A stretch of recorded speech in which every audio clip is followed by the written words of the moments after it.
Viral maling motor dikejar emak-emak di Depok, 3 pelaku ditangkap, ternyata bawa senjata mainan. Tengah beredar video yang memperlihatkan aksi pencurian motor terpergok emak-emak di Desa Sukamaju, Kelurahan Sukamaju, Kecamatan Cilodong, Kota Depok, viral di media sosial. Dalam video rekaman CCTV tersebut, mulanya tampak seorang pria mengenakan jaket merah muda dan helm hitam mendekati motor Honda hitam yang terparkir di pinggir jalan gang, depan rumah bercat kuning.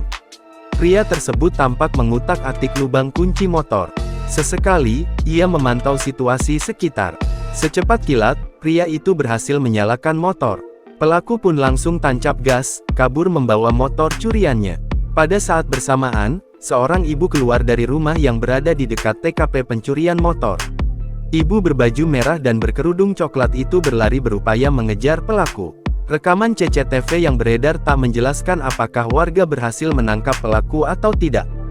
Kini, polisi menangkap 3 orang terkait kasus pencurian motor di Desa Sukamaju, Kelurahan Sukamaju, Kecamatan Cilodong, Kota Depok, Kamis tanggal 6 Februari tahun 2025. 2 di antaranya yakni AA 25 dan SS 24 yang berperan sebagai joki atau maling motor.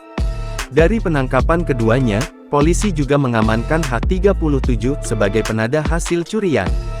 Pelaku membawa senjata mainan untuk menakut-nakuti korban, kata Kabid Humas Polda Metro Jaya Ade Arisyam Indradi dalam keterangannya, Sabtu tanggal 8 Februari tahun 2025. Pelaku ternyata sudah beraksi 3 kali. 2 pencurian sebelumnya dilakukan di Pekayon, Pasar Rebo, Jakarta Timur, Senin tanggal 20 Januari tahun 2025, dan di sebuah kafe di Jatirangga, Jati Sampurna, Kota Bekasi, Senin tanggal 27 Januari tahun 2025. Download Tribun X sekarang, menghadirkan lokal menjadi Indonesia.